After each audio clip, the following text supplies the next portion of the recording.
Bon allez, maintenant c'est parti pour la dernière étape, le fil blanc. Voilà, alors le fil blanc il va se brancher comme je vous le disais sur ce câble-ci, donc qui arrive là, ici, qui passe donc derrière le carter que je viens de me faire chier enlever, hein, bien évidemment. Donc vous avez ce carter là, vous l'enlevez, pam, vous suivez ce petit fil. Alors moi j'ai été obligé de soulever le réservoir au début pour voir ce que je faisais, et vous aurez sûrement à le faire aussi, donc c'est pas grave, hein, vous le ferez, tant pis. Et vous avez ça à récupérer qui est caché derrière ce petit boîtier. Donc c'est ce que je vous disais dans la vidéo précédente. Ce petit boîtier, en fait, pour l'enlever, il suffit de dévisser de ce côté-ci. Voilà. Ensuite, on le dévisse. Alors, pas forcément besoin de l'enlever, hein. Remarque, vous pouvez très bien essayer de le dévisser et ensuite essayer de glisser le câble et la prise en dehors de son boîtier. Clac, et une fois que c'est fait, vous revissez. De toute façon, vous avez juste besoin de ça. Et pour info, vos clignotants qui sont là, si un jour vous voulez les changer, sachez que les fils, les connectiques, elles sont aussi derrière ce petit boîtier. Donc c'est des connectiques rapides. Donc en gros, vous achetez les nouveaux, vous les branchez à la place et on n'en parle plus. Voilà, tout bêtement. C'est pas compliqué. C'est juste que tout est caché en fait dans cette petite partie là. C'est un peu con, mais au moins c'est à l'abri. Donc vous récupérez cette prise. Vous voyez, hein, tout simplement. Alors il y a des comment ça s'appelle, il y a des indicateurs de rapport engagé qui sont vendus avec ce type de prise, de fiche en fait, tout bêtement. Mais je suis pas sûr que ça soit une bonne idée de le brancher là-dessus en totalité, parce que comme vous avez une partie qui se branche ici et une partie à l'opposé, et que là-bas vous allez, sur certains modèles vous allez avoir les fiches, il vaut mieux prendre le modèle comme moi avec les fils que vous allez mettre vous-même à l'emplacement voulu. Donc ici, comme vous pouvez le voir, vous avez donc des cosses de couleur rouge, marron et vert, d'accord. Et là vous avez le fil blanc qui est ici. Donc moi, à en juger, voilà, à en juger mon fil blanc, j'ai ouvert la prise, je l'ai pincé entre la prise du fil vert et du fil bleu. Voilà, parce que le fil rouge, j'y touche pas. Le fil noir et marron, j'étais pas convaincu, donc j'ai dit tiens, je vais pincer ça. Donc la même pratique que pour le fil vert qui est à l'opposé, on ouvre la prise, on dénude le fil blanc sur 2 cm, histoire de l'avoir assez long. Ensuite, on le torsade pour le rendre un peu plus résistant.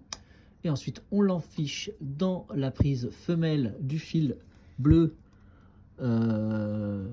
qui est là, ou la prise verte, je sais plus, peu importe, du côté femelle, quoi. Hein. Et ensuite, on vient délicatement enfiler le tout, pincer sans faire bouger le fil blanc, de façon à ce que le fil reste en contact avec l'écosse mâle du fil vert et bleu. Et c'est tout ce qu'il y a à faire. Une fois que vous avez fait ça, vous remettez votre petit truc. Alors moi franchement je me suis pas fait chier à le remettre à l'intérieur du boîtier, hein. On sait jamais si jamais c'est de la mauvaise qualité, l'indicateur de rapport engagé, il sera préférable tout simplement de le changer, ça ira beaucoup plus vite. Donc vous faites ça, vous remontez vos carters, et puis une fois que tout est fait, vous allumez la moto et vous roulez, vous faites vos 5 rapports, et une fois que c'est fait, vous vous arrêtez, vous coupez le moteur, vous relancez, et ça sera bon. Voilà, là vous avez toutes les explications pour votre indicateur de rapport engagé. Si vous ne vous sentez pas capable de le faire vous-même, vous pouvez demander à votre garagiste de le faire. Vous lui expliquez tout simplement les étapes. Comme ça, il le fera, parce que votre garagiste, lui, il ne saura pas forcément faire. Faut pas croire. Il y en a beaucoup qui ont demandé sur les réseaux sociaux, justement sur les réseaux sociaux, parce que leur garagiste n'était pas foutu de leur donner l'indication. C'est un con. Donc voilà. Voilà. Donc moi je remercie mon père de m'avoir déjà donné un sacré coup de main, parce que bon, quand c'est une première moto qu'on a et qu'on n'y connaît rien en mécanique, on sait pas c'est quoi le boîtier machin, ECU ou je sais pas quoi, c'est quand même toujours bien pratique d'avoir une personne qui a au moins 10 ans d'expérience dans la moto. Donc écoutez, j'espère que toutes ces explications vous aideront, parce que je pense que ça fait bien longtemps que des gens espèrent avoir une solution sans la trouver.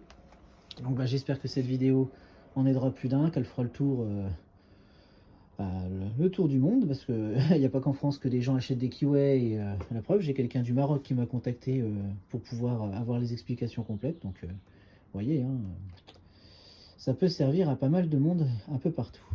Bon, Et bah sur ce, bonne journée. Et puis bah, pour ceux qui sont intéressés pour ce petit boîtier tout simplement en plastique, hein, je vous ai dit, hein, c'est possible de vous l'imprimer en 3D. Alors après, si vous avez un pote qui a une imprimante 3D, je vous file le STL et puis vous vous débrouillez avec lui, hein, il vous l'imprime. Hein. Parce que moi, si je vous l'imprime, il faudra me payer le plastique et puis il faudra payer les frais de port.